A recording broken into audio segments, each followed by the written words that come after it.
We are in one of our greenhouses today harvesting snapdragons, so I wanted to take the opportunity to show a little bit about the harvest stage and how we harvest snaps for both our retail customers and our wholesale customers. So these are Chantilly snapdragons. They're the salmon colored ones. They were planted in this hoop in like early February, I want to say, and we're now mid-May. So they're blooming their little hearts out, and we're going to harvest some of these today. I wanted to highlight a couple of different harvest stages. Again, these are Chantilly snaps, so the faces are open, which makes it a little bit easier to tell stage of harvest. This particular one, if you count these florets, which are these individual little flowers along the stem, there's 1, 2, 3, 4, 5, 6, 7 of them open. And it's going to continue to flower, so this is not too far gone, but this is something that we would cut more for like a retail or a direct-to-consumer bouquet or something along those lines.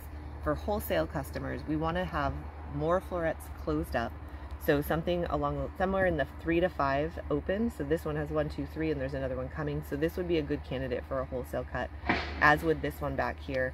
It's got 4 open and 2 that are just coming on, so these are the stages that we're going to cut them at for our wholesale customers. And when we go in to cut, we want to make sure that we have a long enough stem. So you can see I have Hortanova down there, which has been keeping my snapdragons nice and strong and straight and upright. And I'm cutting down deep into the canopy of the flower to come up with some really long stems. So these are like 18 inches. I don't know if you can tell how long these are. When we deliver these into our wholesale customers, we will have taken all of the leaves off, but we're pretty set on that we don't strip our snapdragons in the field or in the hoop, mostly to prevent rust issues, which is a disease that we see a lot on our snapdragons if we do have them in a spot where they would be. So I will wait to strip these until they are outside, and then I'll come back in and we'll cut the rest of these.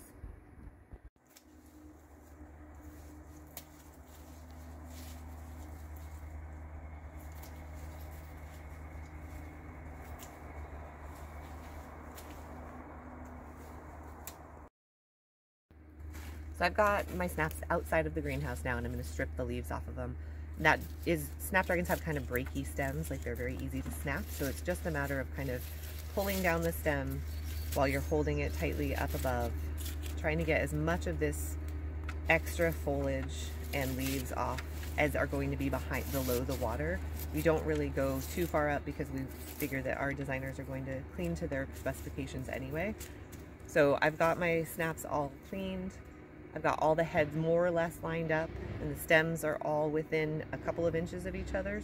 These ones are all within an inch of each other to ensure that everything gets into the water. And I'm going to take my rubber band, I'm going to pick a nice stocky stem, go up just that one stem, wrap it all the way around, and then anchor it onto another stem. And now I've got a 10 stem bunch of Chantilly snapdragons that are ready to hit the wholesale market.